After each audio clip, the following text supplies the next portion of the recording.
जय गुरुदेव. आज मी बोलणार आहे कमला एकादशी बद्दल. दरवर्षी 24 एकादशी येतात, पण जेव्हा अधिक मास येतो तेव्हा विष्णू भगवंतांच्या लाडक्या पुरुषोत्तम महिन्यात ही कमला एकादशी येते, जिला परमा एकादशी सुद्धा म्हणतात. यावर्षी ही अत्यंत दुर्मिळ एकादशी 27 मे 2026 रोजी म्हणजे बुधवारी साजरी केली जाणार आहे. ही एकादशी दर 3 वर्षांनी फक्त एकदाच येत असल्यामुळे हिचे व्रत केल्यास 100 यज्ञ केल्याचे पुण्य मिळते. पौराणिक कथेनुसार सुमेधा नावाचा एक अत्यंत संस्कारी आणि दरिद्र ब्राह्मण आणि त्याची पत्नी गरिबीमुळे त्रस्त होते. एका ऋषीच्या सल्ल्यामुळे त्यांनी अधिक मासातील कमला एकादशीचे व्रत अत्यंत भक्तिभावाने केले.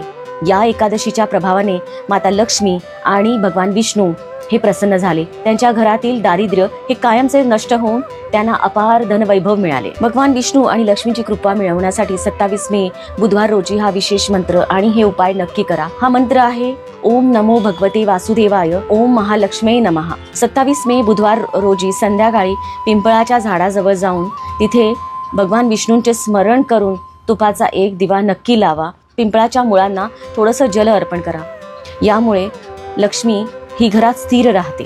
भगवान विष्णूंना पिवळी फुले, हळद, केळी अर्पण करा. तसेच या दिवशी व्रत करताना नियमाचे कोणते पालन करावे, काय करावे? सकाळी लवकर उठून एकादशीच्या दिवशी पवित्र नदीत किंवा आंघोळीच्या पाण्यात थोडंसं गंगाजल टाकून स्नान करावं. भगवान विष्णूंना पिवळे वस्त्र, पिवळी फुले, शक्य असल्यास कमळाचे फूल सुद्धा अर्पण करावे. या एकादशीला माता लक्ष्मीची हळदी कुंकू वाहून विशेष पूजा करावी. एकादशीला पूर्ण उपवास करावा. शक्य नसल्यास उपवासाचे सात्विक पदार्थ किंवा फलाहार, दूध, फळे हेच खाऊ शकता. या दिवशी शक्य असल्यास गरजू व्यक्तींना अन्न, वस्त्र, फळांचे दान करणे हे शुभ मानले जाते.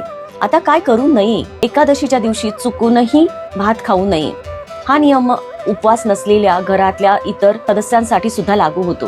तुळशीला जल अर्पण करू नये, कारण एकादशीच्या दिवशी तुळशी माता भगवान विष्णूंची उपासना करत असते. यामुळे या दिवशी तुळशीला जल अर्पण करू नये किंवा तिला स्पर्श सुद्धा करू नये. तामसिक भोजन या दिवशी टाळावं. राग, वादविवाद टाळा. मनात कोणाबद्दलही वाईट विचार आणू नका किंवा कोणावरही रागवू नका. दिवसा मात्र झोपू नये. रात्री शक्यतो जमिनीवर चटई अंथरून झोपावी. विष्णू नामाचा गजर करावा. एकादशीच्या आदल्या दिवशी म्हणजे दशमी तिथीला रात्री हलके किंवा सात्विक जेवण घ्यावे आणि दुसऱ्या दिवशी म्हणजे द्वादशी तिथीला विधीपूर्वक पूजा करून उपवास सोडावा. अशाच भक्तिमय आणि माहितीपूर्ण व्हिडिओसाठी आमच्या या व्हिडिओला लाईक, शेअर, सबस्क्राईब नक्की करा.